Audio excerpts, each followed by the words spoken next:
Why do you want them to listen to your podcast? So that when they think about starting a business, they've got the content that is pointing them in the right direction. That is such a valuable piece of advice there. The change in mindset makes a massive difference. Welcome to Aussie Lawn Stars.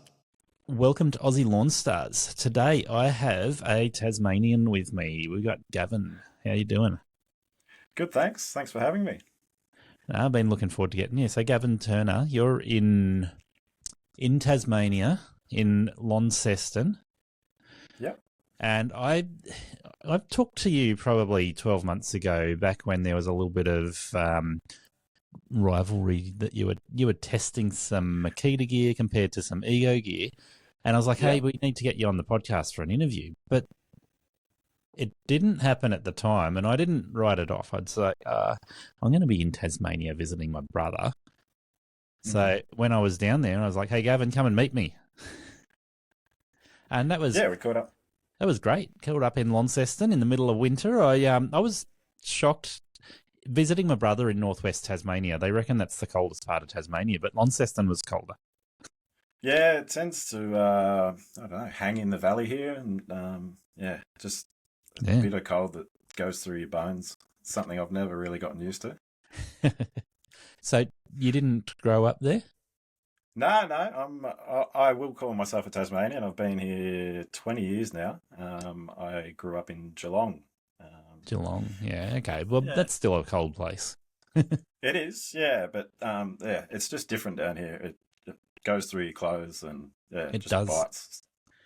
It does, and I think when talking to my brother, because like I said, he's northwest corner of Tassie, it's rather windy over that side. So he said from August through till the end of December, the wind just bites the whole time, and it's really like halfway through summer before the wind disappears and the warmth finally gets there.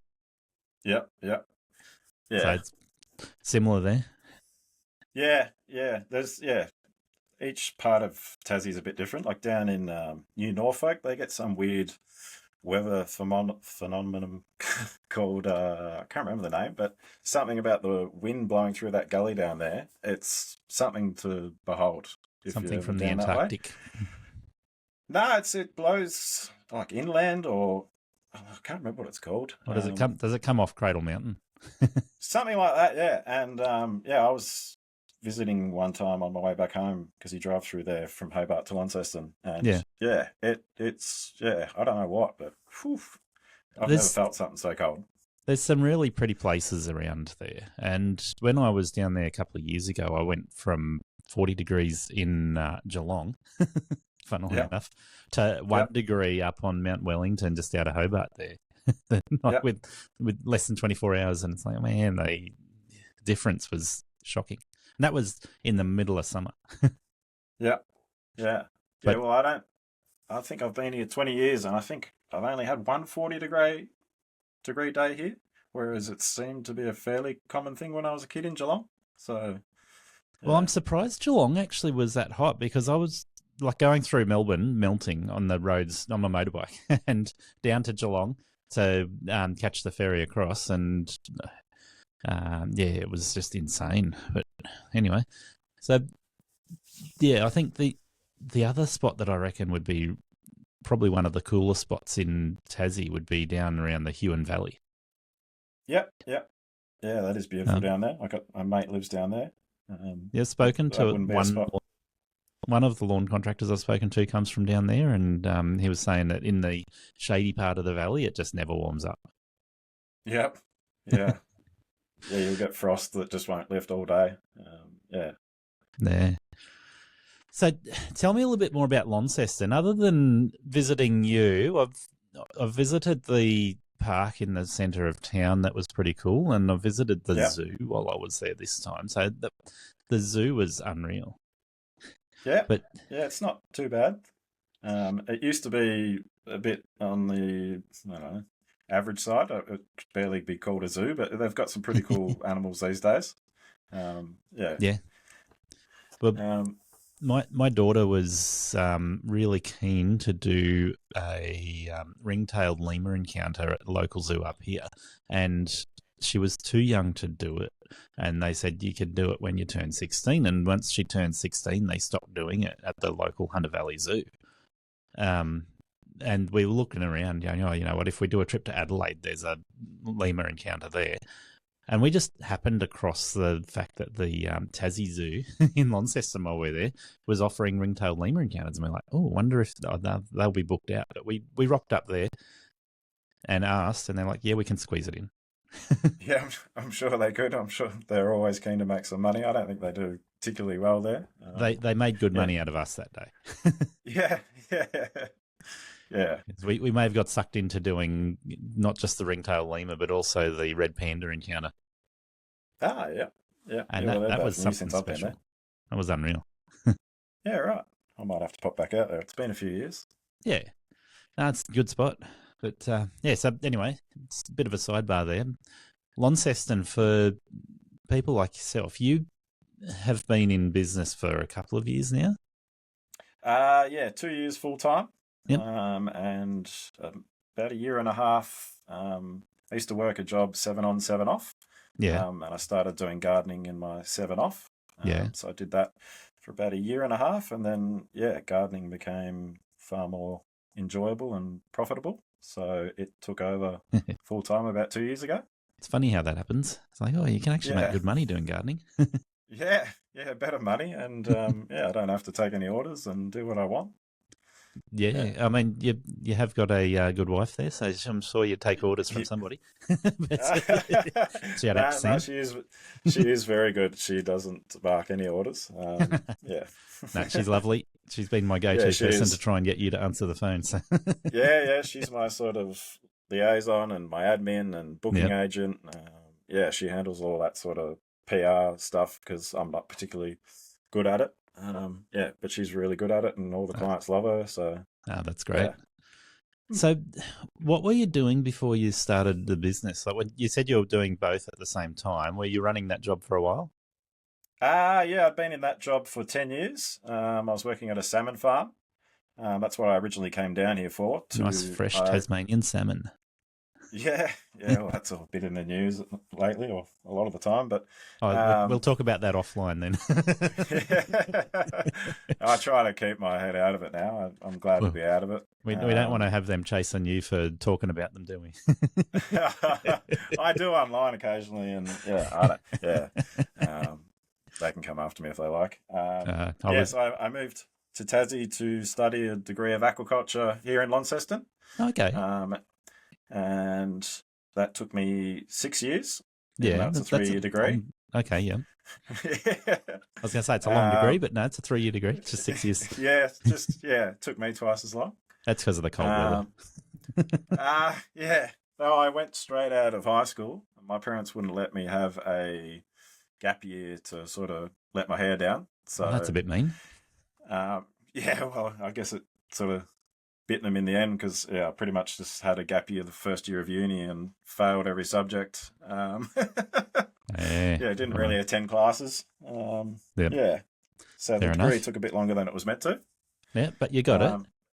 Yeah, got it. And then went and worked in the industry for 12 years all up, I think it was. Okay.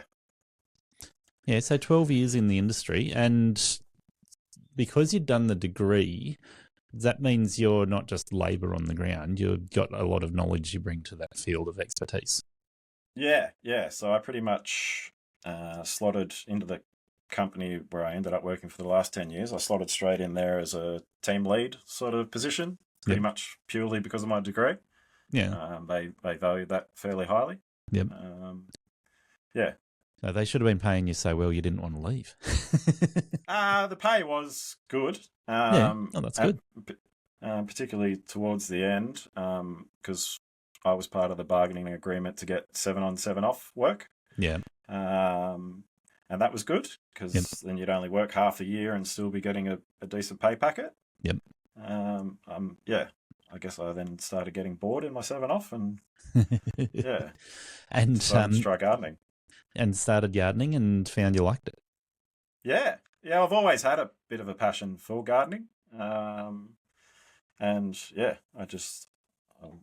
know if because my brother runs a gardening business in Melbourne, and that sort of inspired me to be like, oh, if he can do it, I can do it, and give it a go.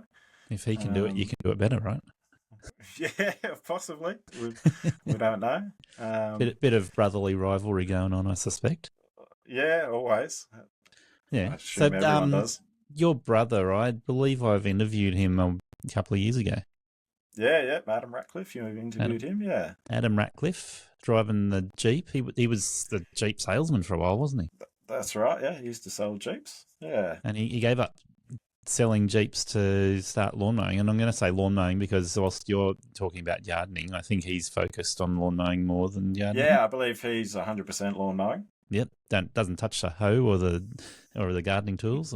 No, very, very rarely, I believe. He pretty much 100% lawn mowing, occasional bit of hedge trimming. I must say, I don't think it's 100% lawn mowing. I think it's like 50% lawn mowing and 50% bragging about his tools. It could be. Yeah, I think he works quite a short day, like maybe 6 hours at the most. So, yeah. Yeah. No, well, if that works for him, that's great. Yeah, apparently it does. So, yeah, he's doing well. Yeah. No, that's awesome. And he's in Melbourne, or is he down Geelong where you grew up? No, he's further up, somewhere around, I want to say Werribee. Werribee. That means nothing to me, but okay. Yeah, I know it's still in Melbourne. I think he's about 40 minutes up the highway, sort of towards Melbourne. I'd call it Melbourne. Yeah, sounds fair. Okay, so you saw him doing the lawn mowing and you're like, oh, I can do it better. I'm sure that was part of my thinking, yeah. And when you started part-time, I'm going to guess, did you chat to Adam about what to do?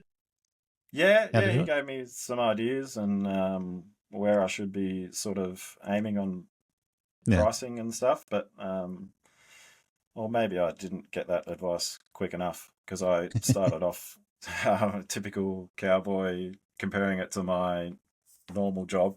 Yep. And just like me, priced myself way too low at the start. Except I started way before you, and when 2010 when I started, I thought $50 an hour was absolutely awesome. But I've heard a number of people, either Tassie or South Australia, places where people second guess themselves, or they think because it's a remote area you can't charge as much. So people often start rather low in some of those areas. Yeah, and that's exactly what I did. Because Launceston is different. Like I told myself that there's no way I'm going to be able to get Melbourne prices like him. Yeah. Launceston or Tassie has got some of the lowest income in the country, and we have pretty much the lowest scores in every factor you want to measure. So I didn't think I would be able to get anywhere near him. So I compared it to my normal job and started off, I think, at $40 an hour cash. Was what I was happy with. It seemed great to me. I was only getting 38 or something at my other job. So and that was getting tax and stuff taken out of it. So I assumed $40 an hour cash was a winner. It was great, especially when you're doing it part time and just beer money. That's exactly right. So every dollar went straight into the bottle shop. Not necessarily. No. Excuse me, I still got a bit of a cough going. Seems when I came back from Tassie, I fairly quickly developed a tickle in the back of my throat and a bit of a cough. There was a bit of it going around while you were down here. Well, I don't think I caught it in Tassie. I don't know, maybe I caught it on the plane, but I think it was a bit after. It was like a week after before I noticed anything. So anyway. Yeah, we had something that wouldn't go away for weeks. I reckon 6 weeks, it was hanging on. Yeah, that's not good. That's nasty stuff. Yeah. Yeah, so Launceston, let's talk more about it. I know I keep saying it, but let's talk more about Launceston. You're saying it's an area, I mean, Tassie in general is low income, and people often go to Tassie because it's like, well, everything's cheap there, so they expect it to be cheap too. Around Launceston, do you have pockets of rich areas or well-off areas, or people that are like done a degree in aquaculture? I actually live in the worst suburb of Launceston, so my degree hasn't helped me that much.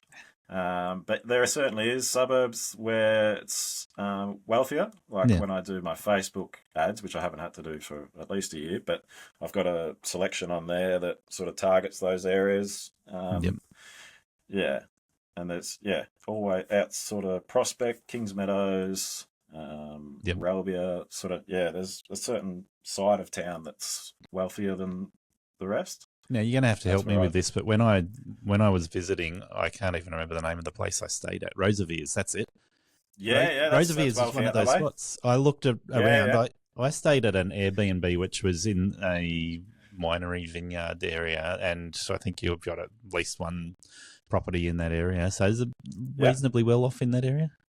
Yeah, it is It's kind of quite ritzy. well off out that way. And the suburb just before there, Lagana, it's really booming and a lot of subdivision stuff going in there. Yeah, that's where anyone with a bit of money is sort of building out that way. I noticed one of the units in the area where I was staying was up for sale, and so that gave me a good insight as to what property's worth there. And it's like, oh, Airbnb down there could be a nice little venture. Yeah, for sure. They seem to do quite well out that way. I don't know whether the market's getting saturated or not, but yeah. Well, Airbnbs went through a bit of a spike, a peak, we should call it, coming out of COVID. Everybody everywhere around Australia was doing really well with Airbnb, and then they just dropped right out of sight for at least 12 months. And now I would say there's probably a bit of balance there. Yep. But I'm guessing you're servicing Airbnbs in that area. Yeah. There's a big Airbnb out there that I service, and it was struggling for quite a while there. I'm not even sure how it was sort of. I think it's more of just an investment they have, and it doesn't really matter if it gets bookings or whatever because the property's still going up in price, so it's just an investment for it. It's owned by some people on the mainland. Some sort of investment company. So if it's going up in value and it gets people staying in it, then it's all a bonus. Yeah, but lately that's been booming. Nice. It's been getting lots of big bookings. Seems to be a lot of businesses booking it out just for accommodation for their workers and stuff. So nice. Yeah, that's good. Yeah. So I'm guessing when you first started, you probably didn't get straight into the higher end suburbs. It probably took you a little while to work out. Particularly, like you were saying, Facebook ads has helped you to target areas that you want to get work. Yeah, that's how I sort of push my work towards the wealthier clients, I guess. It sort of happens naturally in itself by increasing prices as well. Yeah, for sure. Yeah, but I definitely don't go and I did a little bit of letterbox dropping. I don't do that in the sort of lower socio-economic areas. Yep. Yeah. Now let's talk about that for a minute. We want to come back to talking about how you've grown your business, but letterbox dropping compared to straight word of mouth, I was saying only on a recent episode, it's like 100% to 0%. If you compare word of mouth, you get somebody approach you because they see your vehicle, they're the neighbour of somebody or they're a friend of a friend, or whatever the case is. So your brain hears 100% of people that hear about me from word of mouth want me to work for them. That's awesome ratio, right? I actually turn them down when I think that they have red flags or they don't qualify as higher paying customers or whatever the ratio is. When you do a letterbox drop, the numbers of success for people that pick up a flyer out of the letterbox or a business card or whatever you put there, it's more like 0.5% that actually result in something. So for people who do 5 letterboxes or 20 letterboxes, the result is 0% success. Yep. Which means people often lean towards not doing any active marketing because of the low success rate by comparison to word of mouth. So how have you found it? I mean, I was in my 7 off shift anyway, so I had free time. Yeah. And I was looking to increase my business, so and I was in a bit of a fitness kick at the time, so walking was something I was doing anyway. So I was just going out flinging flies in letterboxes, and the hit rate is terrible, but I've landed some really good clients out of it. Yeah. Yeah. And I guess there are multiple tricks you can pull when you're letterboxing. So say, for instance, if you're just doing a cold blanket letterbox in a suburb that you want, then the ratio is pretty low. But if you target just several letterboxes either side of an existing customer, then you're sort of using word of mouth as well as letterboxing at the same time. Yeah, I think that's a really good idea. And I've got quite a few hundred flyers left over because I don't really need to hand them out anymore. But one way I was going to use them is, to specifically target near existing clients to try and increase my sort of density. Yeah, fair enough. Yeah. Okay, so overall, you've found it's been worth doing at some level then. Yeah, and I found that don't listen to all the things on their letterboxes saying no junk mail. Some of my best ones came from ones that have no junk mail on their letterbox, and they still called me. So yeah. Look, I think obviously you're going to get somebody who's going to pick it up, call your phone, and abuse you, but the majority of people who have that no junk mail on their letterbox have it there because they're sick of Coles flyers and pharmacy flyers. And yeah, that's how I've seen it. I don't think my flyer is junk. If yours is personalised. Yeah, well, that was one way I went around it on one client. I think I got one client out of that. It was I hand wrote a note on the back saying, I really like your garden. I'd like to look after it going forward. Yeah, that's not junk mail. That's a compliment. Yeah, I said to the homeowner, so it was written to them, because I think their wording on their thingo was addressed mail only. So, I addressed it to the homeowner and slotted it in. Yeah, very good. Yeah. That's a neat trick. So, have you measured the value between doing flyers, letterbox dropping, and Facebook ads or Google ads? You said you're doing Facebook ads. I don't know if you've done Google ads, but do you find that better value or worse? Yeah, I think Facebook is far better value if you're taking your time into account, for sure. But at the time, I had heaps of spare time, so I didn't really value my time. Yeah, fair. Yeah. Now, I'm going to throw in a little Casey Devine quote here. I know people love to hate Casey, but I'm going to throw it in and stir the pot. If you spend, let's just pick a number that's eerily similar to a franchise fee, $800 a month. Yeah. Right. If you spend $800 a month on paying somebody to do the flyers for you, so you go, okay, let's pick a suburb in Launceston, pay a company that drops flyers off and just go, all right, blanket drop that suburb, I don't know, 5,000 flyers or whatever it might be. If you spend $800 a month on flyers, that's comparable to being in a franchise. Yeah, and you would get a fair few leads out of that. Yeah, if you do it month on month, so say 6 months down the track, if you've spent $800 a month, you're going to have more work than you can handle. Yeah. I guess the argument for the franchises there is that they qualify a lot of the leads and they attract sort of higher quality leads to their brand. You sound a little bit pro-franchise almost. I listen to the franchise that you're describing their podcasts religiously. Me too.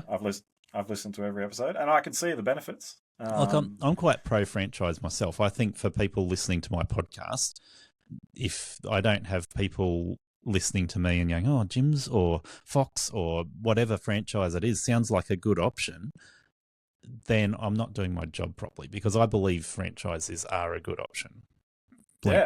No other way to look at it. But when we're talking about spending $800 a month on Google ads, Facebook ads, flyers, then, like you say, any particular franchise, they are going to qualify their leads.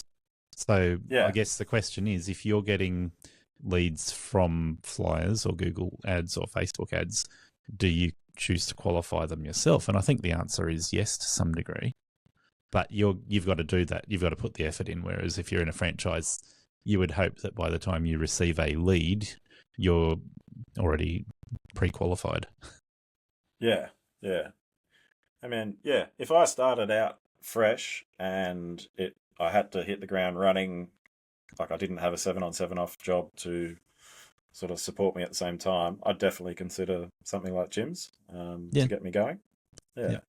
I would too, but I think looking back at my time, and your time might be different to mine, but looking back at my time, I didn't have the capital to invest in a franchise. I could have, because what I invested was similar. It was less. And what I did by investing less is I had more up my sleeves, like similar to you, but I wasn't staying in my other job. I left a job with a career break, a 12-month career break, annual leave and paternity leave up my sleeve. So I got paid for about 6 months with another 6 months that I had backup where I could go back to my old job if it failed. Yeah. But for somebody who's cashed up, not a millennial, but somebody who's been in their career for a little while and you got to spare $20,000, $30,000, $50,000 to sink straight into a franchise. Because let's face it, if you look at the franchise fee itself, that's part of it. Then you got to buy the trailer and the tools and everything on top of that. And you might even have to buy a ute if you don't have one already. Yeah. So say 50 grand, that's a fair bit to just sink straight into a bit of a whim. Yeah, it is. I didn't think about it that way, but yeah, that initial upfront cost is pretty prohibitive. But yeah, their way of pumping leads into you as soon as you get going is tempting, I would think. Well, like you're saying, and I think you made a valid point. You would consider that now. I would too.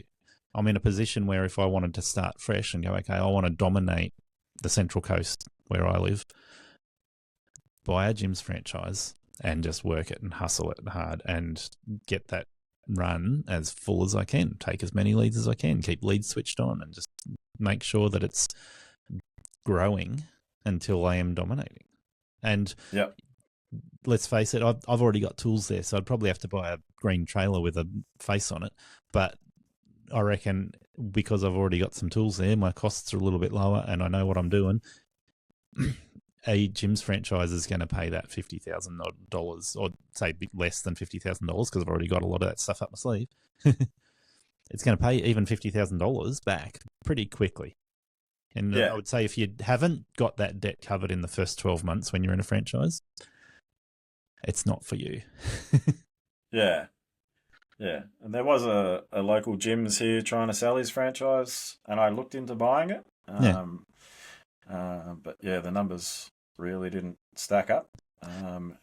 Well, and that's a valuable perspective from the other side. If you're talking in the middle of Melbourne or Sydney or Brisbane, even Perth, Adelaide, Darwin, Cairns even, you can grow pretty quickly. But when you go, oh, what about in Tasmania where everybody's on a lower income? It was.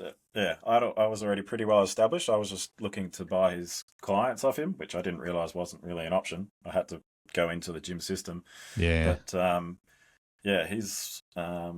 his schedule was chock-a-block full, but he was only at $50 or $60 an hour flat fee, and like he had to stay at the site for that hour. Even if he finished in 45 minutes, he'd sit in his truck for the last 15. It was terrible economics, and not surprised that it was on the market for at least a year. That would indicate, and I don't know the person, so sorry for casting shade on him, but that would indicate he wasn't doing a great job of running a franchise, because I spoke to somebody else yesterday, who I won't mention their name just in case everybody knows them. They were saying that the gyms franchise in their area is making bank. Yeah. So they're picking the right clients, they're charging the best prices, and absolutely smashing it compared to what he's doing. Yeah, and that's how. Yeah, they have that name. You should be able to charge a premium and be up. Yeah, constantly feeding in leads and upgrading them to top tier sort of clients, and Well, I think this is worth mentioning a little bit of mindset stuff. Because you and I think, are fairly similar in this regard. Probably started out with some reservations, charged lower prices, and my point of view on mindset is this, Gav. If you teach yourself the work you're learning the mindset of the work. If you teach yourself the accounting system, you're learning the mindset of the accounting system. If you teach yourself some business skills, you're learning the mindset of the business skills. But when I started, the mindset is a scarcity mindset, and it is instead of an abundance mindset, scarcity, and also I don't value myself very well. Yep. I was certainly in that position. So there's a bunch of different things. We can talk about accounting mindset because people who've done accounting, they think very clearly about bottom line and cash flow and all those things, which, you need to go back and listen to an episode about 3 episodes ago if you want to listen to that. It was really good. But, when it comes to hitting the ground running, it sounds like you've done the same thing I've done, second-guessed yourself and sold yourself short. And you go, I know I'm worth $38 an hour, so 40 I can do, right? And I was like, I know I'm worth this much, but I would sound like that when I talk to the customer, when I'm quoting. And so they would second guess what I'm worth because I sound like I'm second guessing what I'm worth. Yeah, for sure. That confidence, I don't know how they perceive it, but the clients definitely can feel it. And if you just believe in yourself, and once you push through a threshold, it doesn't really matter what you tell them, as long as you're confident in it, and they'll just come at it. Yeah. I'm Gary Ashton, and I'm here to help business owners succeed and enjoy being in business. Does running your business feel chaotic? Maybe you started it for freedom, to live the life you wanted, but now you're stuck in the grind, overwhelmed and exhausted. The stress doesn't stop. You work harder, but nothing really changes. Get real support at Think Tank Coaching. Get crystal clear on future goals, your ideal customers, and the numbers to focus on that will move your business forward. If you're ready to make a change, let's talk. Book your free strategy session now at thinktankcoaching.com.au. I want to shout out another podcast I've been listening to, The Mindset Technician. And talking to a few guys that I talk to regularly about this sort of thing, I don't like his attitude on The Mindset Technician. But at the same time, I'm going to recommend him because I think there's some value in it. So the issue is this. I typically look at mindset as trying to differentiate between the woo-woo, it's all in your head sort of stuff, and learn the skills and trust that once you know what you're doing, you can come across as confident.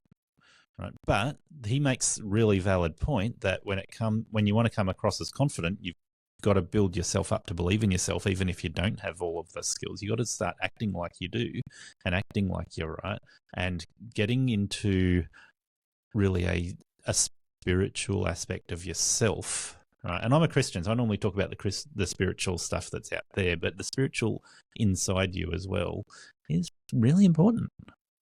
Yeah. That sort of mindset will make or break somebody, even if they do or don't have the training and the understanding and the skills. Yeah, for sure. You would have seen that in your old job where people have got all of the expertise, but they're still stuck in the low-paying job because they don't have the confidence to go, hey, I'm worth more than that. Yeah. And I was probably one of them for a while as well. I was definitely like that. So anyway, more about you, less about me. So keep going back to Launceston. It's an interesting place. I've been there in summer and I've been there in winter now. Yeah. You're still working in winter, right? Yeah, still flat out. Just managed to make it home in time for this. Well, that's good. I appreciate you putting the effort in to come and talk to me.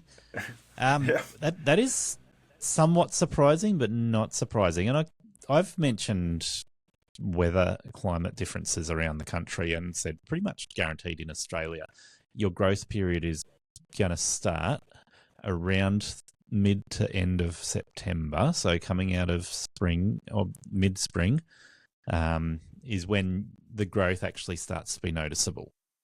And then it tapers off around the end of April, or it just stops dead around the end of April, depending on microclimates. So you could be talking Cairns, where they have a similar phenomenon, but for different reasons, right? Their microclimate's very different to Launceston.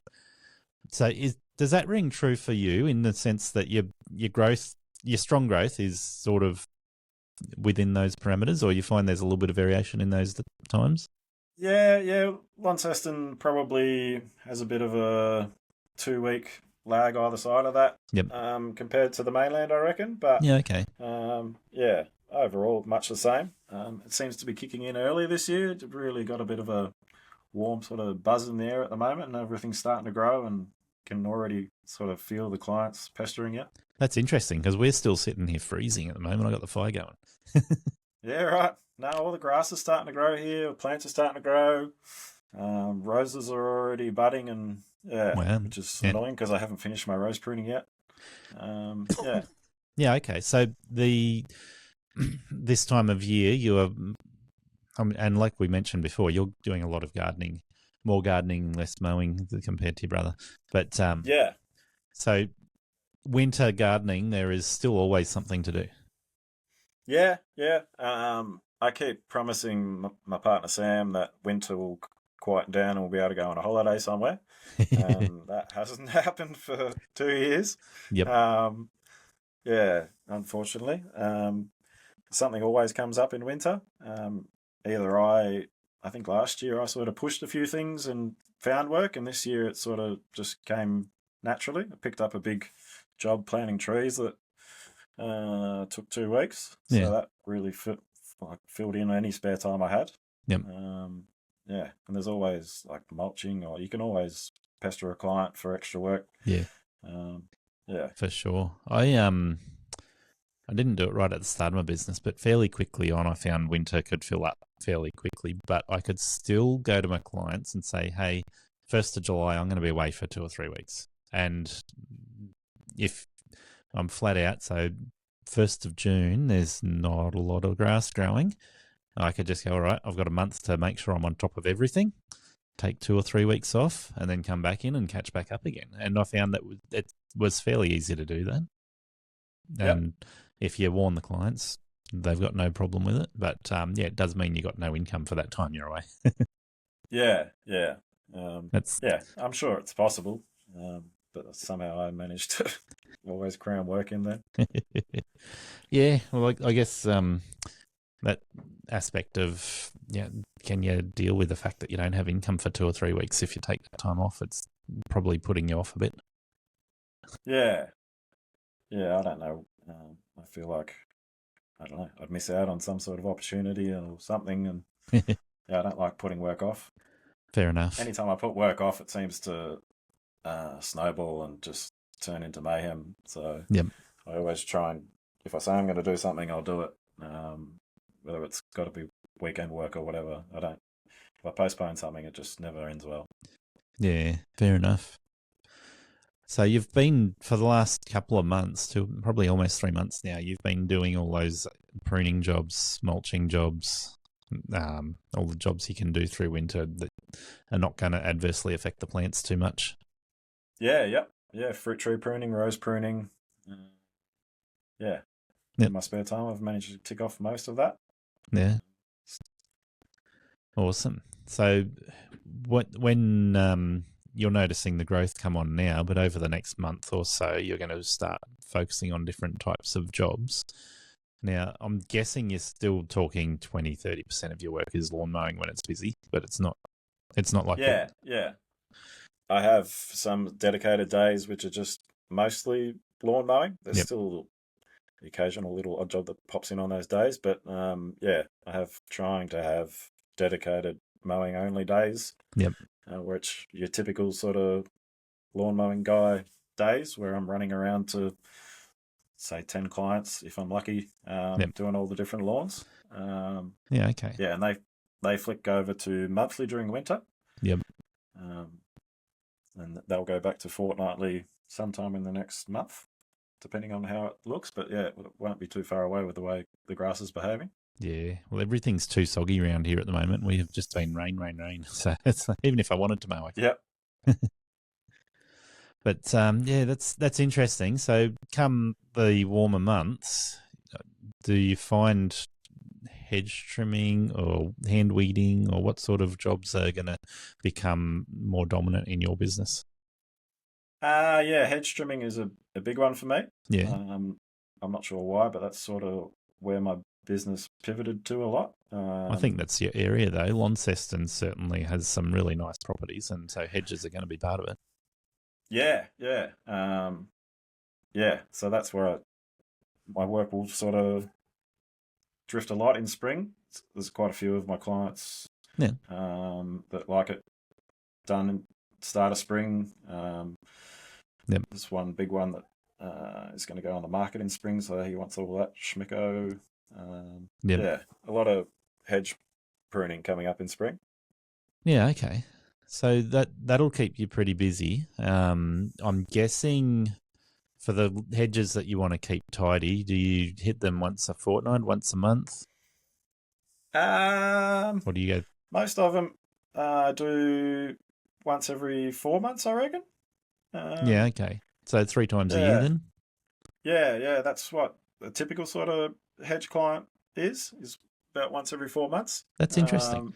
Do you taper that to summer so they're more like one in the middle of summer and one either side of summer, or is it all like? Yeah, so one of those clients who likes his quite nice is 6 times a year, and he's only had one visit during winter. Yeah. And then his visits are sort of tapered towards Christmas. Yeah. See, 6 times a year sounds much more in the market of keeping them looking smick, keeping them looking spotless.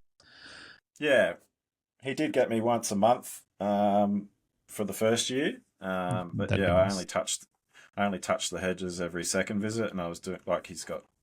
I did the hedges out the back one visit, and then the front garden the second visit. Yeah, okay. We don't get crazy growth down here on most hedges. Yep. Yeah, that's what I was wondering. So up here, we've got a couple of hedges that just grow crazy. So even the box hedge, if we got a warm and wet season, the box hedges, Buxus, will grow pretty quick.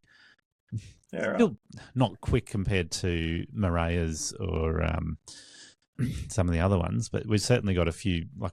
I've got quite a few Maria hedges, and they grow really quick. But there's quite a few species here that grow insanely quick. Yep. Well, boxes barely move here. Our quickest growing one I trim down here is a privet. That grows like crazy in the growing season. That you could trim every 2 weeks without an issue. Yep. But most of my hedges are pitostrum. Yep. Yeah, that grows, depending on how it's being treated, can grow quite vigorously in summer.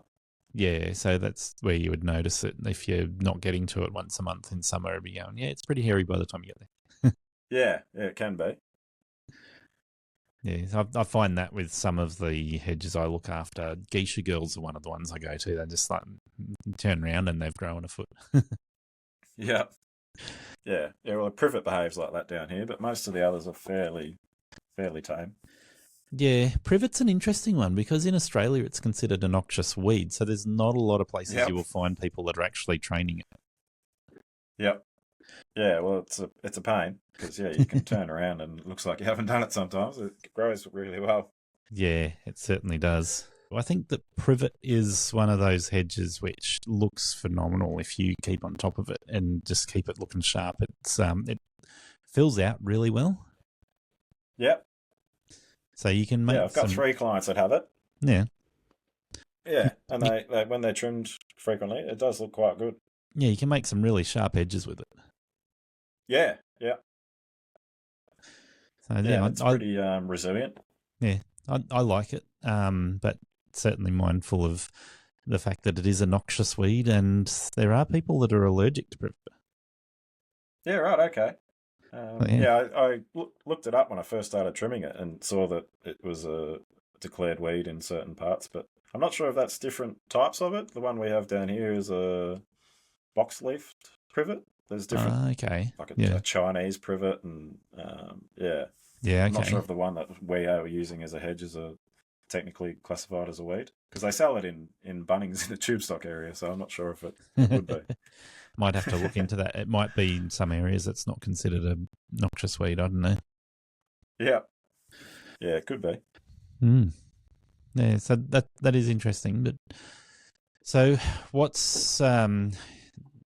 other hedges are you dealing with regularly? I got I don't know why, but for some reason the older parts of Launceston out towards the airport, there's a lot of hawthorn hedges, which is a real, real prick. um, Yep, literally. yeah, literally. Yeah, hawthorns, pitostrums, Yep. a bit of box edges. Yep. Yeah, mostly pedos is where a lot of my work's sort of landed. Yeah, fair enough. And they're quite nice to keep sharp as well. Yeah, yeah. I quite enjoy them. A lot of people hate them, and I think a lot of people regret planting them, especially Yeah. once they get my bill and realise Yep. how much it's going to cost them per year to keep it looking nice. Well, They this get is one of the planted. things. I think Yeah, that's one of those things, though. If people want a garden to look nice, it's going to cost them either their own time or paying somebody to come in and keep it for them. yeah, yeah, yeah. Pittos get planted because of their quick growth to shield out neighbours, etc. But yeah, then they regret how much they cost to trim them, I think.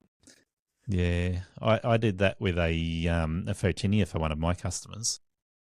Yep. I had a customer years ago come to me and say, "Hey, there's no privacy at the front of the house." And the house was down lower than the road. So when people are on the road, they're just literally looking straight through the windows, straight into the house. And he said, put something in that's going to give me a privacy shield at least 6 feet tall real quick. So, yeah, I Yeah. did a red robin Photinia. And within 6 months, he had good coverage. Yeah. Yeah, they're a good plan. I do a few of them. Yeah. They grow big, though, if you let them run wild. Yeah, the Photinia robusta, they grow quite big. There's a smaller variety that only grows about sort of hip height. That's not bad as well. Yeah, okay. Hmm. That would be good to keep in mind because I'm pretty sure it was red robins that I put in for him, and yeah, they just keep on going. Yep. Yeah. But they looked really nice too. And like within 6 months, I think we took it up to about 8 feet tall, and it gave him a really Yep. good privacy screen. Yep. I'm trimming one at the moment. That's about 4 meters tall, I reckon. Yeah, are you keeping it that, or are you doing a reduction? Pulling it back down about a meter. But yeah, it's about 40 meters long and 4 meters tall. It takes a bit of time. That would have to be one of the jobs I lost money on, was doing a Photinia reduction. Yep. Because I looked at it and I thought, oh, yeah, it's a pretty easy job. It's going to take me a couple of hours, and it took me a couple of days. Yeah. This one's going to take me a couple of days by the time I get it done. I thought it would be an easy job, but because of the way Photinias grow, and that it had been hedged and then it just got out of control. So you can imagine all of the branches were getting sort of 1 to 2 inches thick, and they're all over the place. So you couldn't just cut like a straight branch and chuck it in your trailer. It was all mess. Yep. Yeah, that's a job that lives in my mind rent free. Just keeps me up. No, it doesn't keep me up at night now, but it certainly was a loss at the time. Yeah. That's a lesson that you learn quite quickly with hedging, is to price them high. Yeah. Well, certainly doing reductions like that was very easy to get that wrong. Yeah. Yeah. So, what other jobs do you like to focus on other than the hedge trimming when you're a bit flat out in summer?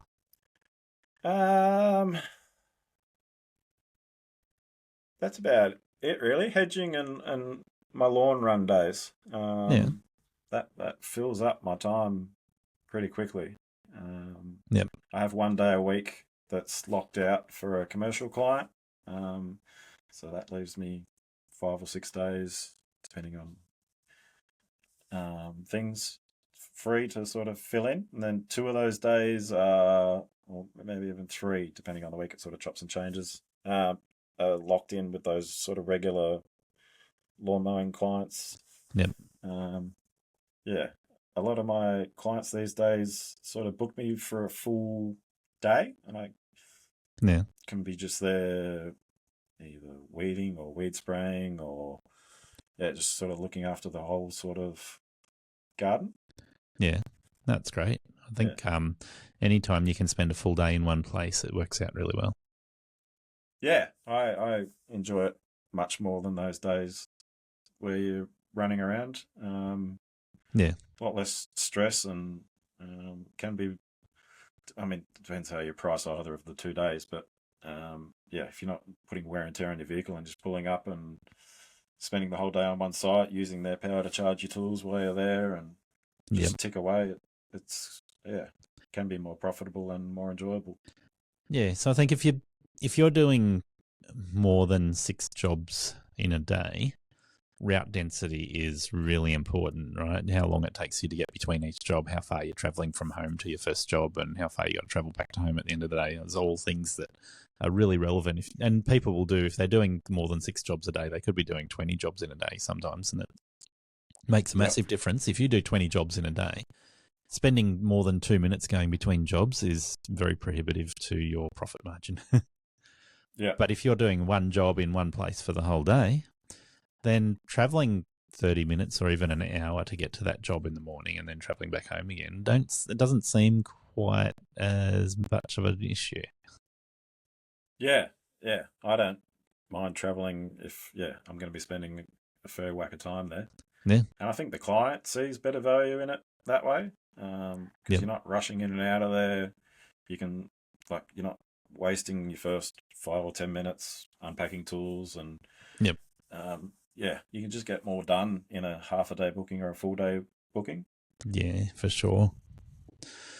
So yeah, I think that's, for me, that gives me great value. But it sounds like there are quite a few people who are getting more and more jobs that they spend a whole day in one site, and it makes it good value. I enjoy it more. I did think about trying to have a really tight sort of lawn mowing only run like my brother in Melbourne, but I don't know. I'm not sure if it is. It's got to be possible, but I think it's a lot harder here in Launceston. Yeah, I think it certainly is possible, but you got to pick your suburbs to make sure you're making good money, because there would be quite a few places in Launceston where you're struggling to make good money with just lawns. Yeah, and I think our blocks are a fair bit bigger here, and people don't really want to pay any extra for them. That is something I've been talking about lately. The average Australian, they can't get over a certain cost per job, regardless of the size of the job. So if you're talking a new subdivision where you can do a lawn in 15 minutes solo, 15, 20 minutes solo, you can charge $80. If you're doing a job in a quarter acre block, people still only want to pay $80 for a quarter acre, and it takes you an hour or more. Yeah. So obviously there's variation there, because people will pay different amounts if they have different perceived value in things, or whether they can afford it. It makes a big difference, right? But when you're talking an average residential property, you do have that match variation between quarter acre blocks and townhouses, or blocks that you can walk in, walk back out, and it takes 20 minutes or less to mow. Yeah. Like I listen to all your podcasts, and a lot of the people talk about their the whole block being 300 or 400 square meters. Most, like some of our nature strips here are that big. So so if you've got a new subdivision, you'll often find that they've got less than 20 meters. They've got a footpath, and like probably 4 meters back from the road to the house. So there's not a lot of square meters of lawn in that space. No. And then they might have a back lawn, or they might not. Yeah. My quickest client, I reckon, is 30 minutes. But most of them tend to take an hour. So, I couldn't cram 20 of those in a day. And obviously you can get the money if you're going to a new client. You do a quote for a lawn mowing job, and you're like, well, it needs to be comparable money to what I'm earning elsewhere, or I'm not taking it on. You'll find people that are willing to pay you. But you'll also find there's whole suburbs where you just go, why am I wasting my time quoting that suburb? Because I know that I'm not going to get anywhere near what it's worth compared to what I'm earning elsewhere. Yeah. yeah, I think yeah, it's certainly something I've thought about. And those days where I do it, I should really look into tightening up my rat density and ditching some of my clients. And Yeah. that's just something I haven't really had the balls to get around and do though. Even though I'm sure it's the best thing I could do for my business would be to jack prices up considerably and ditch some of them. But yeah, some of them Yeah. have been with me for 2 years and almost, call them friends. So it's a And difficult one. that is a tough balance there. I think when I hear people say that they put their prices up by 10 to 20% and they were willing to lose customers, and they end up not losing many customers, but overall they end up making more money because they were willing to discard jobs that weren't worthwhile for them. Like every person that says that says they can't believe they didn't do it sooner. But Yeah. I guess the other frame of mind that I think is relevant there is exactly what you were saying. There are opportunities you have when you work in business to be kind to people, to be charitable to people. And that means that for me, I've always looked at it when I did residential work. And if I'm doing a small percentage of the work either for free or at cost price, I'm giving back to the community in a way that is more meaningful than putting tithes and offerings in a church basket. Yeah.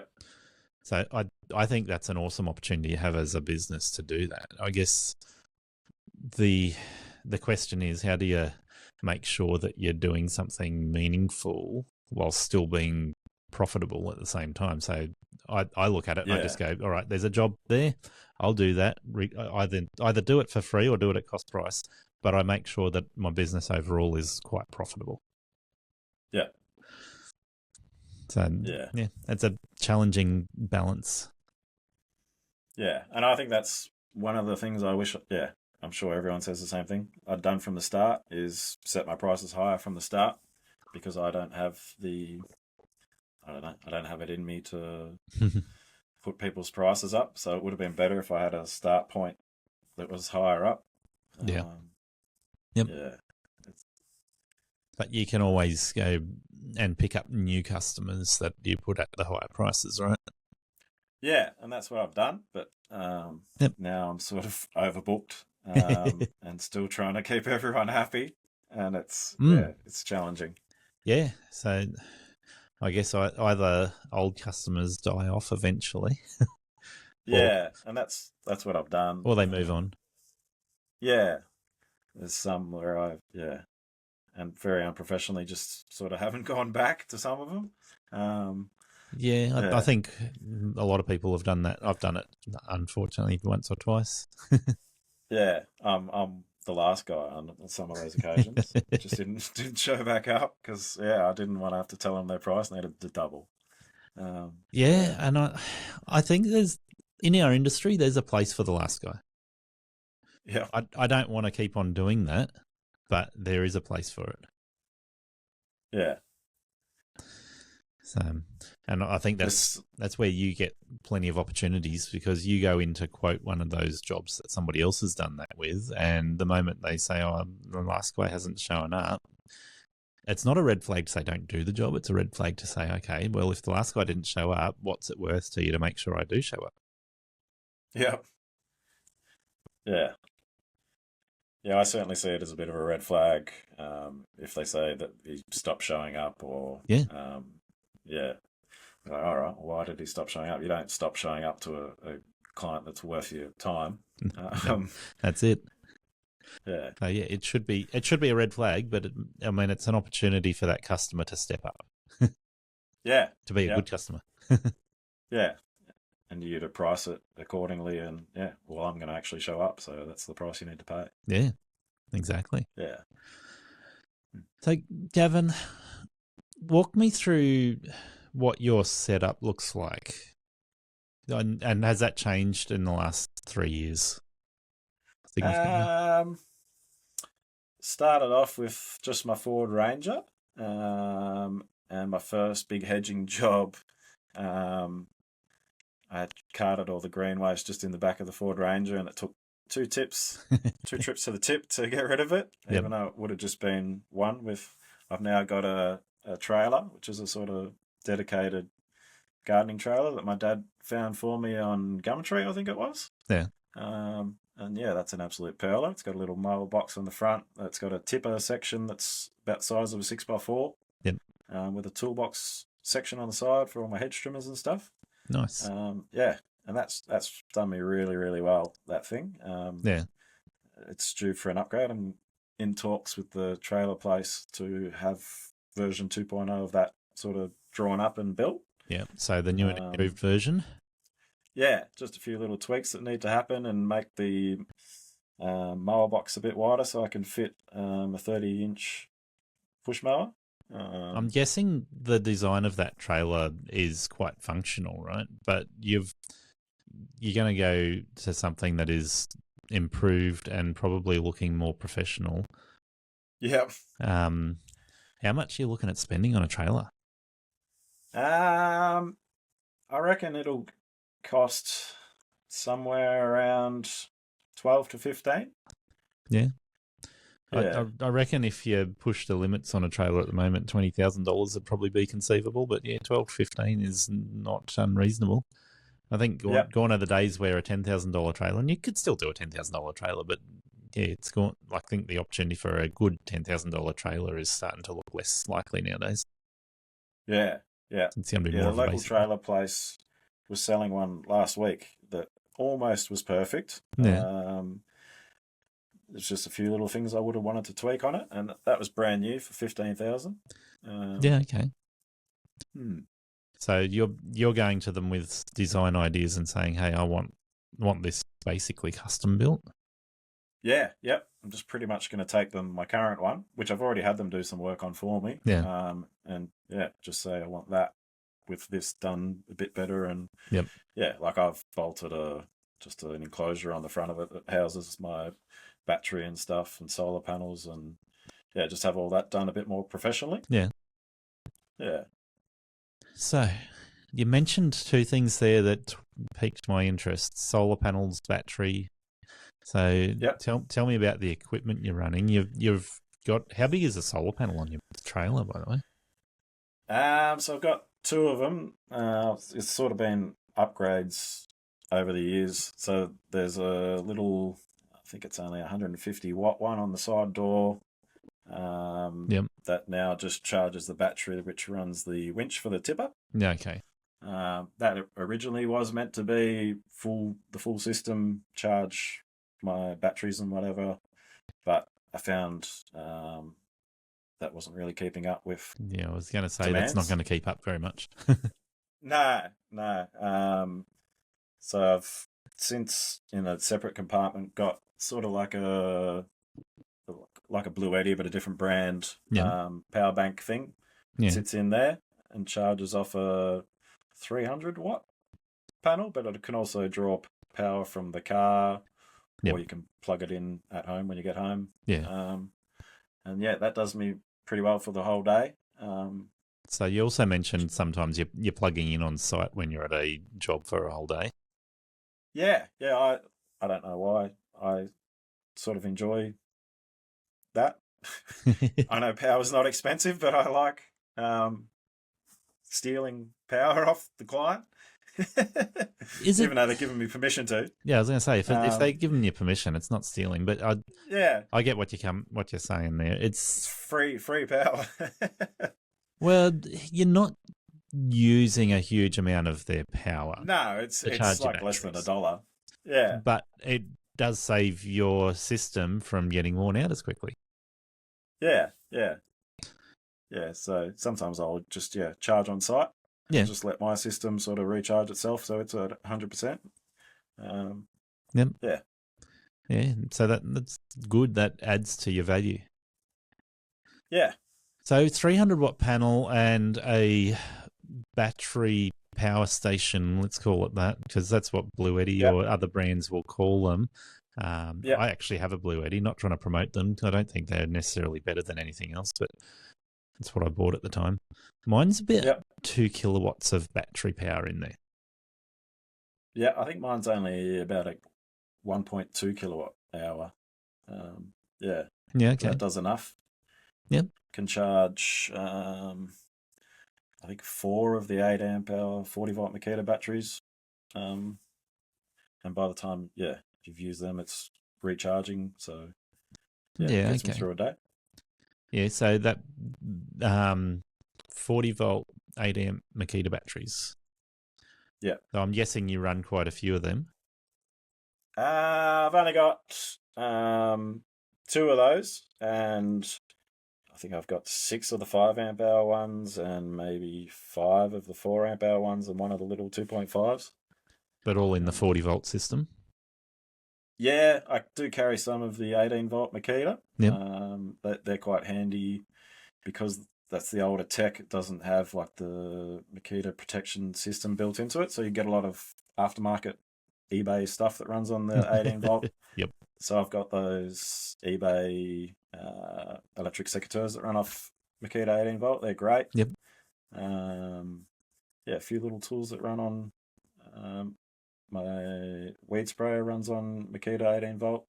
Nice. It's not a Makita branded one; it's an eBay one as well. Yeah. Okay. Yeah. So mostly the 40 volt. Yeah. Like that does 90% of the workload, and the little 18 volt ones are good for little tools. So I'm guessing you're not carrying other brands of battery on the daily basis then? I've got other brands and I carry them occasionally just for, I don't know, fun more than anything. Yeah. I used to, like experimenting with different stuff. Yep. But it's easier now to just focus on one brand. Yeah, well, you've certainly got enough batteries in that Makita 40 volt range to be able to run yourself through a day fairly well. So, like I say, you can recharge them in the trailer or you can recharge them on site. And gives you, I'm guessing, a good tool lineup with the Makita range. I haven't got any 40 volt gear. I've got a couple of Makita tools that are on the 18 volt platform. But in the 40 volt range, because that's where most of your tools are you pretty happy with most of the Makita tools, or are you going, okay, I really like the lawnmower, or I really like the whip snipper, but I'm not such a big fan of one of the other tools? Everything is great. Yeah. Makita is pretty well, like they make good stuff. Yeah. Everything is good. Everything's not market leading, I would say. Like Okay. But everything is good enough for me, and you could treat it like dog shit and it just works every day. Like you're going to be able to get one of the things that's probably the weakest is the handheld blower.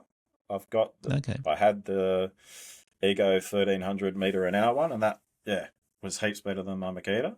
Interesting. I have the Ego 1300 meter an hour one too, and it's good. But I've got an 18x2 Makita blower. Yep. So the 18x2, it's got a terrible runtime, but I've been really impressed with how well it works. So even though it's only, it's a fraction of the power of the Ego one that I've got, but I still use my Makita one at home for when I'm doing my own lawns or hedges or whatever. Yeah.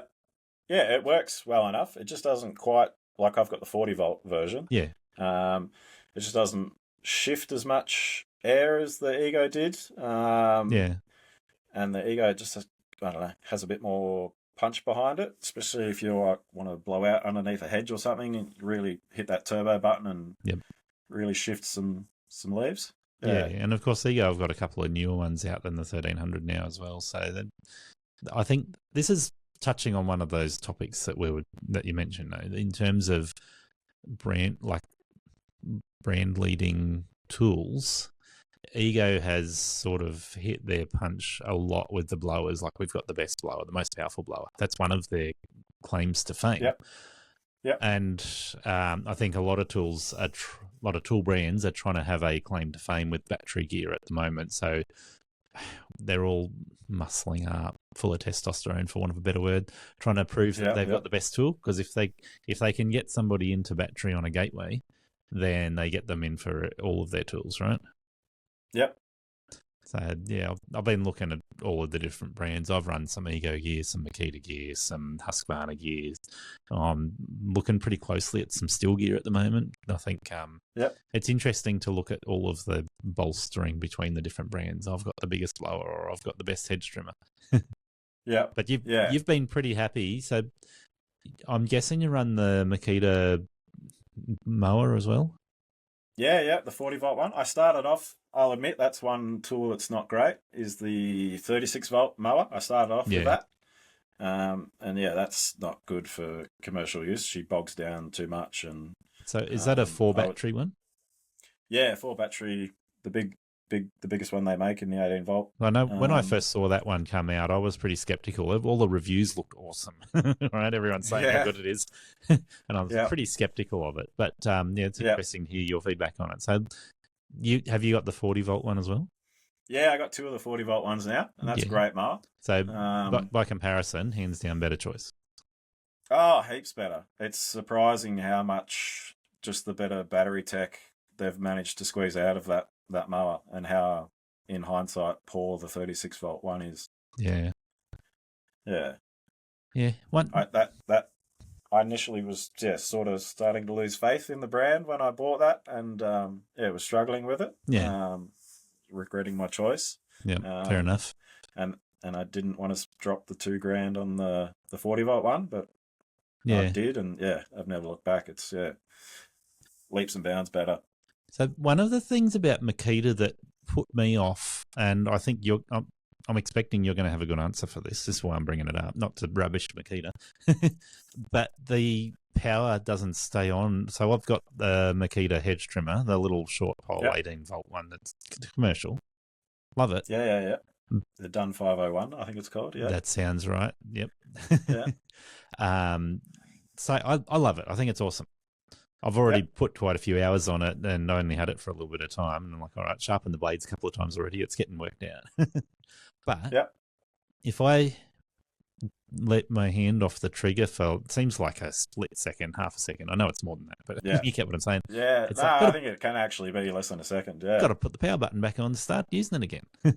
Yeah, it is annoying, I'll admit. By comparison, I've got an Ego hedge trimmer that is just on. So you pull the trigger and off you go. Yeah. And it's got its safeties in it, of course, but it's still scary by comparison, the difference. Do you find across the Makita range you've got that issue with a lot of their tools where the power just, like, you got to keep powering it on if you take your hand off the trigger? No, so it's a safety feature that Ego gets around it by the same way Makita are now getting around it, where the actual trigger has a little flick.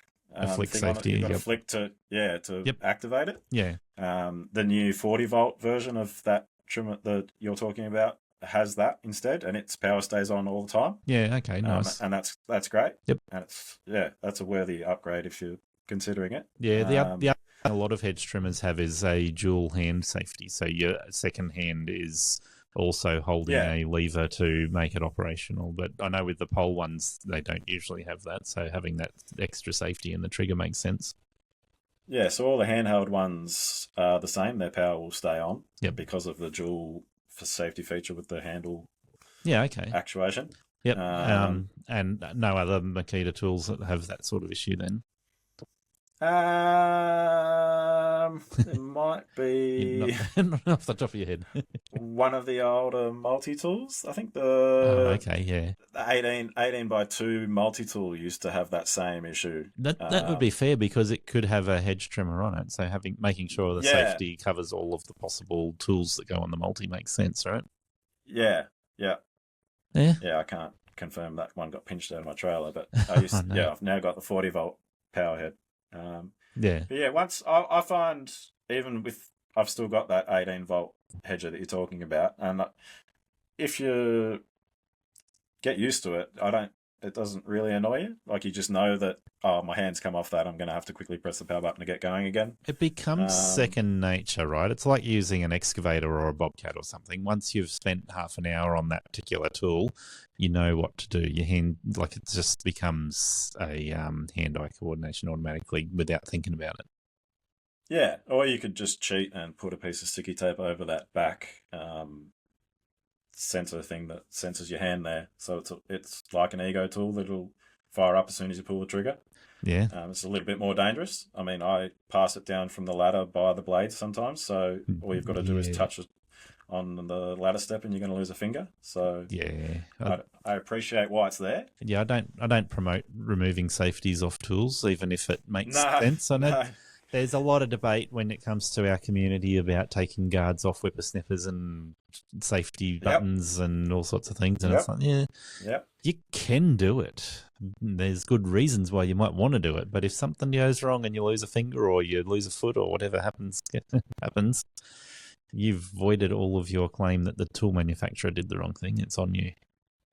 Yeah, I understand why they've done it. But yeah, the newer 40-volt hedger has that workaround similar to the Ego tools. Yeah. The little flick on the trigger. And that sounds decent. So it's good to have that. Yeah, that's a ripper of a tool. Heaps better than the one you were talking about, the 501. Yeah, and the 501's a great tool. Don't get me wrong, I love it. Yeah, it's great. It's got good blade speed and light. Yeah, I've had several different battery powered hedge trimmers. I've still got a petrol powered hedge trimmer or two sitting in my shed there as well. I should sell them. If anybody would buy them.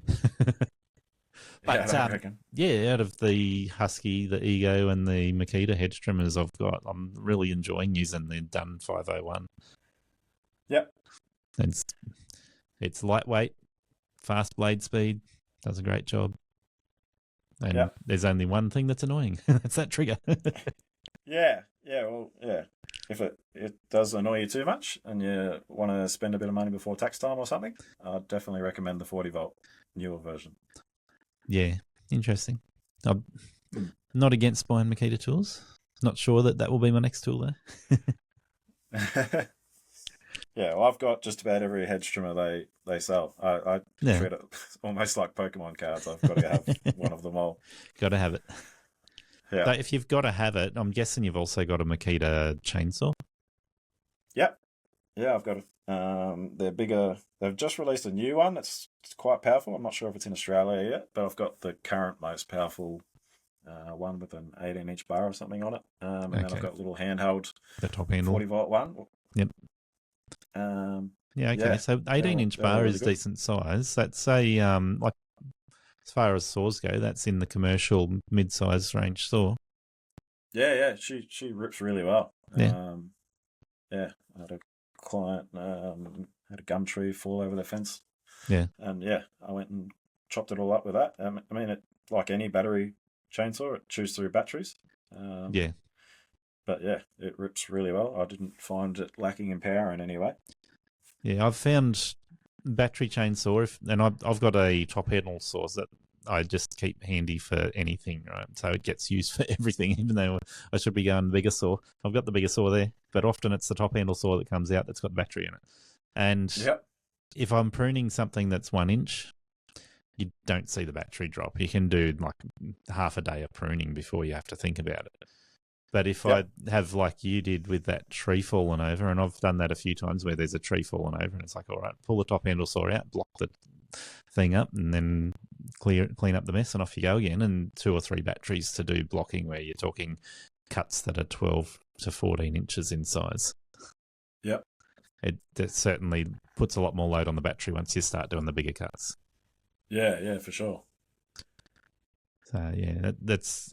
I think you're going to find the same with any battery tool. It comes down to the power consumption to operate something. That's why hedge trimmers operate all day on next to no battery, because the power consumption cutting leaves is next to nothing. Yeah. I could go through a day on probably 2 or 3 batteries, I reckon. Yeah. Yeah. Yeah. That's pretty standard for hedge trimming. Yep. Yeah, okay. So now you mentioned something. I'm curious here. You mentioned that your next trailer, you're talking about making it big enough for a 30-inch mower. Is there a 30-inch battery mower that you've got, or are you getting? No. I've got the Toro Time Master. Okay, There was a little trick a while ago, probably nearly 2 years ago now, on LMCA. Someone pointed out that Bunnings had a glitch on their website where you could pick it up for $1,600 or something because they advertised it wrong through Google. And I managed to score that. Nice.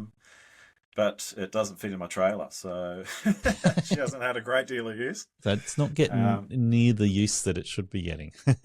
No, that, and I find it doesn't fit in not heaps of places, but there's enough places that it doesn't fit that makes it barely worthwhile putting it on the trailer. Yeah, the trailer being the biggest obstacle, but obviously. Yeah, when I have thought about designing a run for it, there's quite a few, particularly getting into backyards. Typically the walkway down the back is just wide enough for a human. I don't know why, but yeah. So is that one of your only petrol tools? I've got a HRU 216 as well, which I picked up off Marketplace. Yep. Hasn't been started in months though. Yeah. I've got a Toro time cutter, 42-inch rider. Yeah. Okay. Also, probably should have listened to you and your podcast more on that from the start and got the work for it before buying it. Yeah. That's. I know I'm going to cop shade for saying that, but I am big on making sure people are not buying tools that they're going to turn around and go, that was a waste of money because I don't have the work for it. Yeah. And well, I've had that for 2 years and I think it's got 50 hours on it. So, I'm going to do better in podcasting if I promote people buy tools regardless of whether they got the work for them. My sponsors will love me if I sell tools, but I would rather sell a tool for them that the owner is going to rave about it rather than, it's sitting in the shed with 2 hours on it. Efficiency is the thing that rules a business and the decisions you make as a small business owner. Right Mowers give you the options in their product lineup to match efficiency with size, fuel usage, and the type of jobs you want to target, from catching to mulching or side discharge, from roadside verges to acreages, and manicured lawns to 6 feet tall and super long. I've been using the Right Stander I 42-inch with a Catch Pro for manicured areas and the Stander ZK61 to maximise productivity for large open acreage mowing. If you need to replace your push mower, try the 32-inch Stander B. If you have more open access to residential properties, there's a 42 through to 48-inch option that suits you. And if you want to enter the acreage market, the 52, 61 and 72-inch machines have choices in engine size and model type to suit the work you want it to do. Right Standards go the distance, saving you time and money, season after season. Yeah, I just never found the work for the rider. And obviously there is work out there, but your business model is gardening. Yeah, it tends to have pushed that way. The last 2 summers we've had here, I don't know, you'd almost call it a drought. The grass if you flew over Launceston, it would just appear dead. Interesting. My brother said they're in drought when I went out to, and so for people who know Tasmania, I think where Smithton is, or if you're a Tasmania, it's called Smithen, not Smithton. So locate Smithton and then head south for about 20 minutes and you'll find my brother out on a farm there. And it is green. Right, you would think you're in the New Zealand green rolling hills, except it's not all big hills there. It's fairly flat still. It's just so green. And he says we're in drought. And I'm like, drought? Yeah, well, a lot of what? Yeah, a lot of those farms tend to have irrigation on them. So yeah. Yes, they definitely do. But when he's talking about drought, they're talking about the fact that their dams are low, not the fact that they're not getting rain, but the fact that the rain hasn't filled the dams up and kept them topped up. Yeah. So, if we were talking drought in my area here, you would look around and you'd just go, everything is brown. Like any blade of grass that you can see, it's brown. Yeah. Yeah, well, I'd say that's how I would describe Launceston the last 2 summers. Yeah. It just gets to a point where your clients are only getting you to mow the lawn out of kindness, like you're just mowing dust. So which sounds weird for Tassie. You'd think it would be green all year round and lush, but the last 2 summers here, if I had targeted just lawn mowing, I'd be homeless. So So the fact that you have targeted gardening is, I guess, partly necessity and partly it's been great for you. Yeah, yeah. I mean, yeah, it sort of pushed me that way on its own, I guess, because there's not as much work lawn mowing, so it had to come from somewhere else. Yeah. So, yeah, that's the way it went. Yeah, well, I guess that's proved to be a good thing for you. So, yeah, I think we've touched on a lot of your tools, but we're missing one. Which one? Well, you mentioned this to me a while ago. You contacted me and said, "Hey, I like that. Yes. I like the idea of those robotic mowers."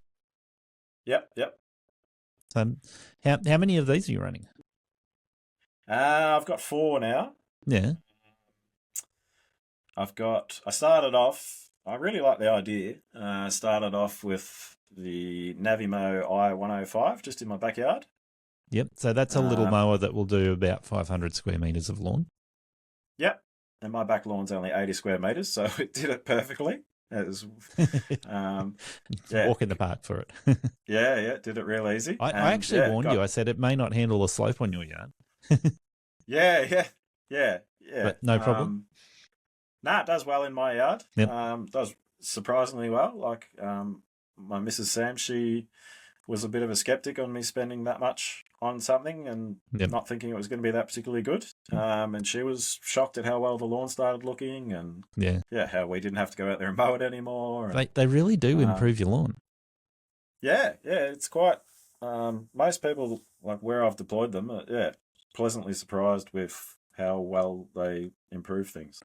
Yeah, I know lawn mowing contractors just going to hate me saying it, but they actually help your lawn to be healthier. Yeah, particularly for me, being a gardener, I didn't particularly get to mine as quickly as I should, especially in the busy season. Yep. So it's good to just have it tick away and do it every day. And nice to come home and see nice straight lines in the lawn and mowed down perfectly.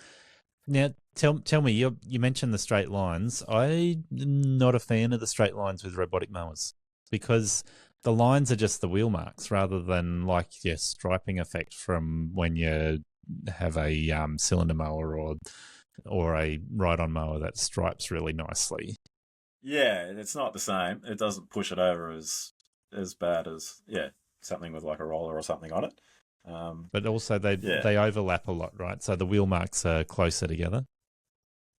Yeah, you can set I don't think so on the Segways, but on the motion ones you can set how wide of a path it cuts, so it can pretty much do wheel mark to wheel mark. And yeah, okay, so that would give you a more noticeable, nicer stripes then. Yeah, I think you can see it. Yeah. The Momotion also has a wider cut width because it's got the 2 blades, right? The 2 blade discs. Yeah, she's a much bigger unit. Yeah. So with two blade discs that are giving you close to full coverage of the mower, that allows you to do that wide cut, whereas the Segway's blade size is fairly small. Yeah, she's a much different unit, but they operate very differently. But yeah, they both deliver a good quality cut. Yeah. So you've got one. I really like the Segway. So you got one in your backyard, which means you got a few out in customers' yards. Yeah. Even the one in my backyard popped out to a customer's place for a while because I needed to get a result that I wanted to cut a Word logo into their backyard, and I didn't have a spare robot at the time, so my one from home went there and cut a logo into their backyard for 2 months, I think it was there. So let's just make sure we're really clear on this. So you've got customers where you've used the robotic mower to cut a logo into their lawn. Yep. Yeah. So are they running a business where they want this, or is it for like a prank for a birthday party or something? Or? Nah, they didn't even really ask me to do it. I did it as a proof of concept, and they let me. Yeah. So, okay. Yeah. I'm their sort of dedicated gardener, so do what I want there, and they were really happy with the result. So did you do their logo? Or have they got a logo you put in there? Or? No, I don't know how to do custom logos or anything. It was just spelt out the name of the company in their lawn, just with the text feature you can use. Okay, yeah. I wouldn't mind getting into possibly somehow playing with the code and custom doing the path, but I'd assume that's fairly complex. But that's still pretty Yeah. impressive, right? So you've got the name of their company in the lawn. I'm guessing it cuts a little bit higher where the letters are. The Segway just won't mow at all where you tell it not to. So that word it will leave uncut for 30 days. 30 days is as long as you can set it on a Segway. Yeah, okay.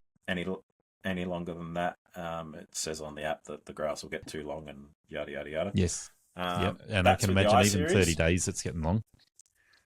Yeah, well, I tried to do it in our drought, so it took the full 30 days for it to fully develop so you could see it properly. Yeah, I okay. had sprinklers and everything running on it. I was going out there far too often putting fertilizer on it, trying to get it to grow out, just so I could prove that it would work. Yeah, interesting proof of concept then. So if you had some rain, then it would come through fairly quickly. Yeah, well, I've got the Luba at that site now redoing it. It's going okay so far. Well, now we head into spring, it should come out quite well. Yeah, nice. And the Luba has the option where it can then, because it's got the adjustable height of cut, will then be able to cut over those letters and keep them at a reasonable level and keep them there permanently. Yeah, nice. So, yeah, that's interesting. You'll have to share a photo of that if you don't mind. Yeah, sure. It actually won third place in the Segway competition for Easter. They had a competition thing where I entered the drone shot of the logo, and it got Awesome. third place on the Segway thing. Well, congratulations, that's great. Thanks. That's the first thing I've ever won. Oh, that's good value. So and good proof of concept too. Yeah, I think it's very niche, but yeah, I think it would have some use cases on, I don't know, I envisage something like some really fancy vineyards or something, or wanting something cut into their lawn. There's definitely use cases for it, but like you say, it is a niche. It's not like if, as a lawn mowing contractor, you're already in a niche just by having robotic lawnmowers. And then robotic lawnmowers where you're using them to leave somebody's business name in their lawn is another thing again. But yeah. That's cool. Yeah, okay. So with 3 of the robots out there in other people's yards regularly, and like you said, you've taken one out of your own yard at times to do that as well. Yeah.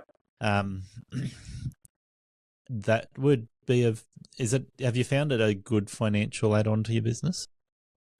It's still sort of in a proof of concept sort of stage where I'm not exactly billing the clients for like a subscription fee or anything.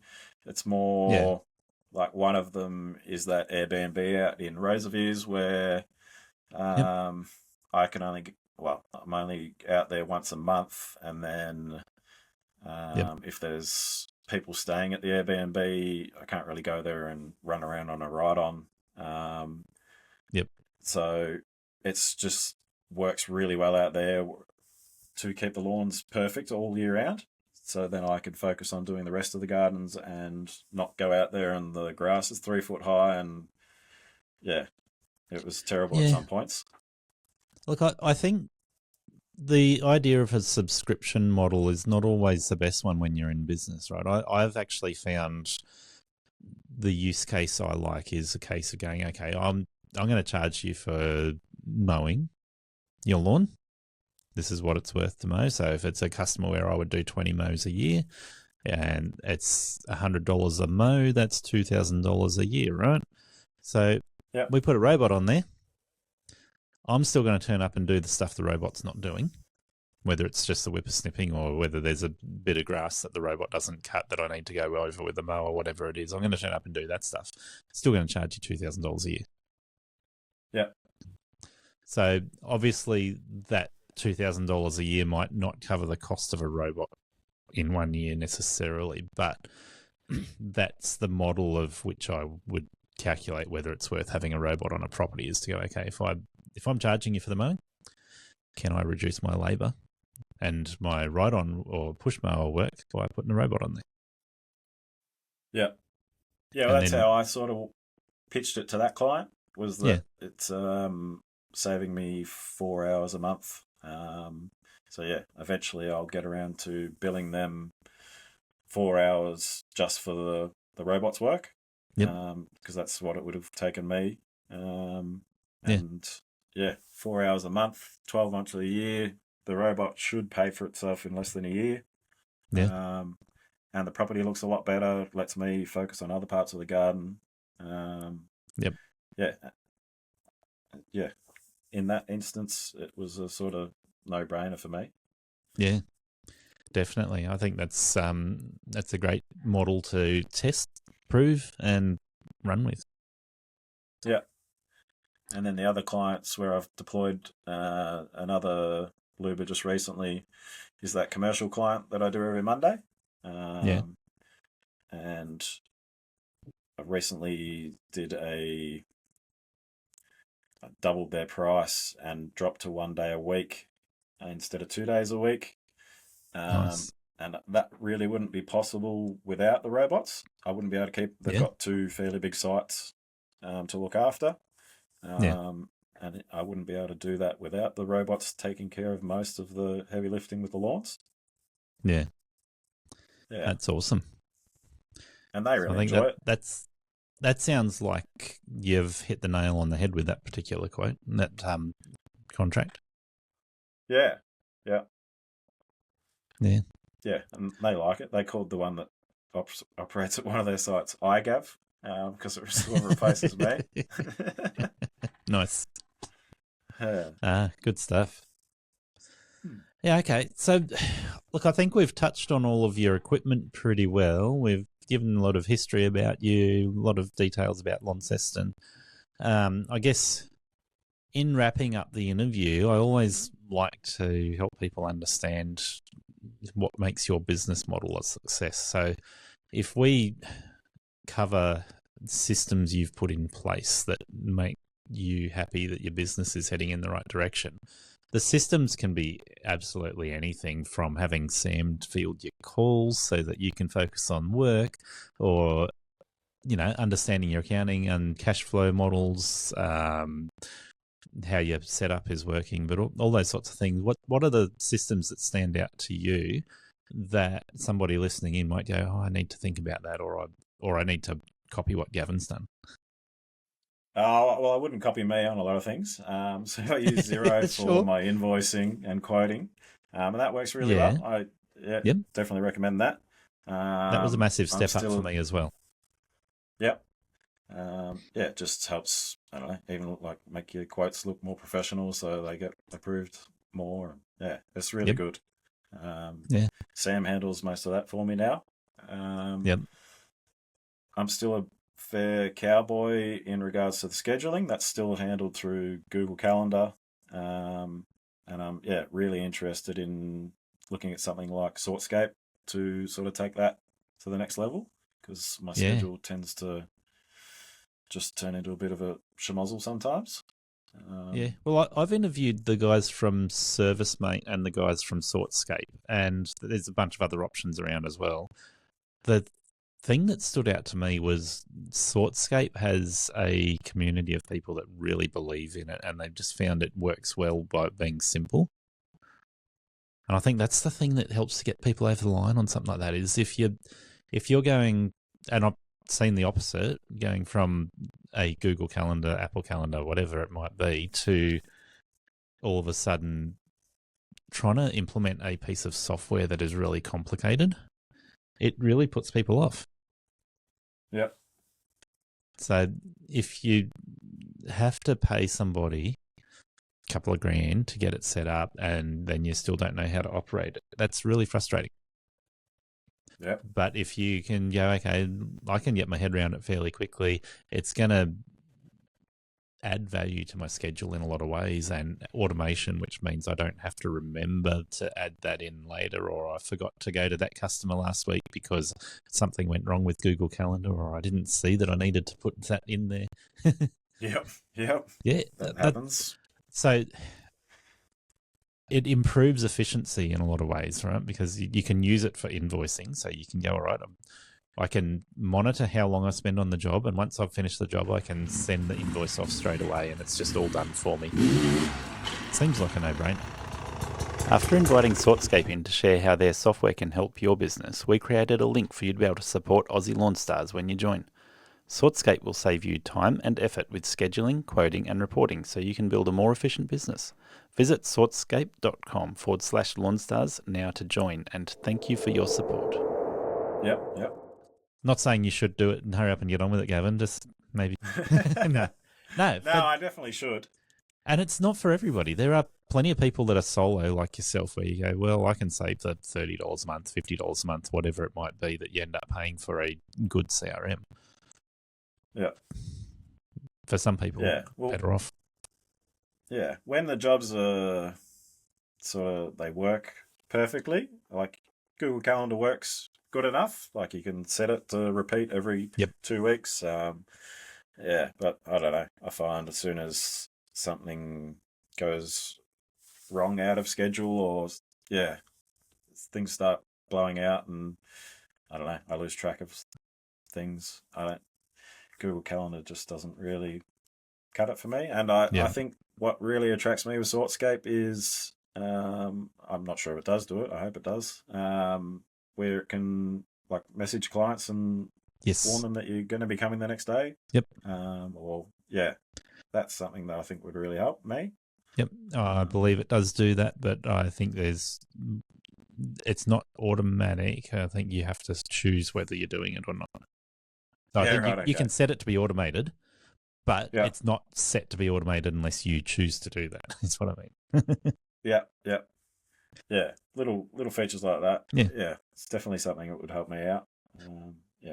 Yeah, for sure. I think there's a lot of value in that. When you're doing jobs and you want to make sure that the clients know you're coming, then that automation saves you worrying about it, particularly if you can send a message automatically that says, hey, I'll be there tomorrow at some stage or between the hours of 10 and 12 or whatever you might have it selling them.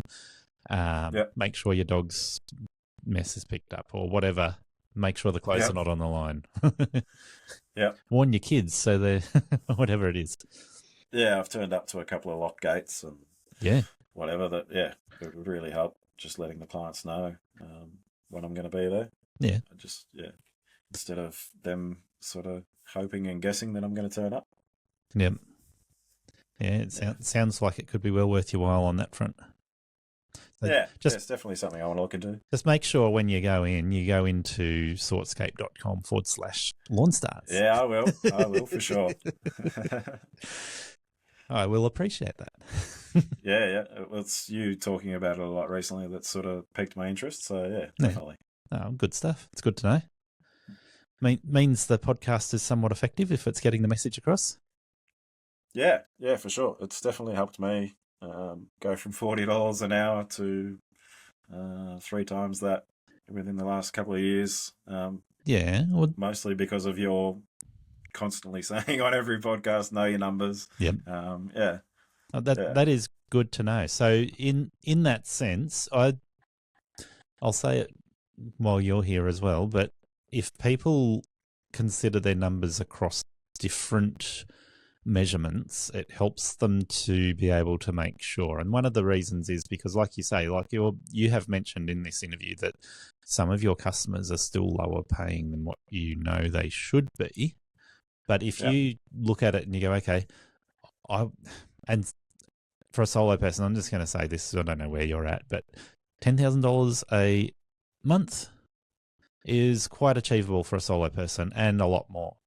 But if you go from that, $10,000 a month allows for the fact that you might have days where you do $500 and you might have days where you do $200. But if you're averaging $500 a day, $2,500 a week, that's $10,000 a month, which is $120,000 a year, right? Now we're talking gross turnover, not profit, not talking about expense ratios or anything like that. But knowing those sorts of numbers for people listening, it really helps you to make up for the fact that sometimes you have a down day or sometimes you have something different. If you can go across the week and you go, well, I know I'm not going to hit, and $500 a day is a good average, right? But if you're aiming for $800 a day, and you're going, okay, I want $800 a day, but if I hit $2.5 to $3,000 a week, I'm okay. Yep. So just by using those two comparisons, you can keep yourself in check. Yeah, I find a daily figure is, particularly because a lot of my work is half day or full day clients now. Daily figure is a good one to gauge how I'm going. It's great for quoting, isn't it? Because you're not talking to the client about an hourly rate, even though that still is in the background. Yeah, and as I said before, I think that they sort of get more value out of it in their mind, and they also get more value out of it in actual life because you get more done in a full day than you would in sort of, I don't know, 1 or 2 hour visits trying to pick away at a job. It just works better in the client's mind, even though it sounds like a scary number. It seems to work quite well. Yeah, for sure. Well, that's it's good to know. So, there any other systems that you've been implementing that stand out? Nah, just Xero, Google Calendar. Yep. That's pretty much all I run at the present moment. Yeah, no worries. Yeah, I often think of systems covering things like just how you set up your trailer as well. So having a trailer set up that allows you to be efficient is such a good system. And, and we covered that already, right? So we already covered your trailer. No, I find battery tools are a great thing that improves my efficiency. I don't have petrol equipment breaking down. Battery hedge trimmers are great. Client barely even knows I'm there. So that is an interesting point. If you have a breakdown in your equipment, and people running petrol tools and older tools will often find that they are going back to the mower shop because something's broken down. If you're running all battery gear, and over the last 12 months, how many breakdowns have you had? Well, touch wood, I haven't had anything break down. You haven't had to go back to the dealer for something that's broken? I've had a couple of issues, but they are caused entirely by myself and my 2 German Shepherds. Self-inflicted, I've had to, and that's one of the good things that I like about Makita is that all of the products you can get the parts diagram on the website, and just find the part that you need and call up the local Makita repair centre and they'll order it in for you. Nice. And it all comes apart easily and goes back together easily.